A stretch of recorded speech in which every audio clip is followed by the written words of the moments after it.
நிறுத்தி வைக்கப்பட்டிருந்த 2 சொகுசு கார்கள் திடீரென தீப்பற்றி எரிந்த பரபரப்பு சிசிடிவி காட்சிகள்.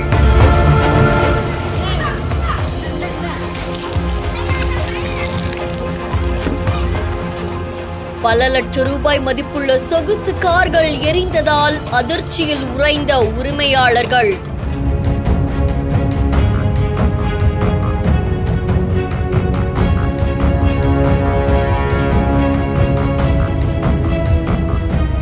சில மணி நேரங்களில் எலும்புக்கூடான காரின் பாகங்கள் எப்படி தீப்பிடித்ததென காவல்துறையினர் விசாரணை.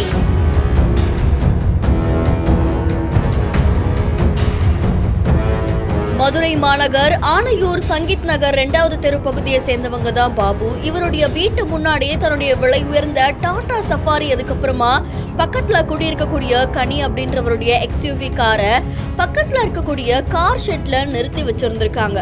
அப்போ மத்தியான நேரம் திடீர்னு கார் ஷெட்ல நிறுத்தி வைக்கப்பட்டிருந்த பாபுவுடைய கார்ல தீ பிடிச்சு எரிய ஆரம்பிச்சிருக்கு. இதுல பின்னாடி இருந்த எக்ஸ்யூவி கார்லயும் தீ பரவ ஆரம்பிச்சிருக்கு.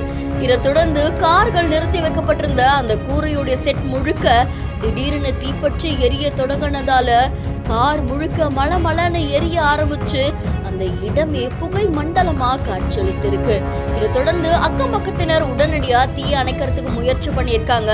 அதை தொடர்ந்து தீயணைப்பு துறையினருக்கும் தகவல் கொடுத்திருக்காங்க. தகவலின் பெயர்ல தல்லாங்குளம் தீயணைப்பு துறையினர் சம்பவ இடத்துக்கு விரைஞ்சு வந்து போராடி தீயை அணைச்சிருக்காங்க.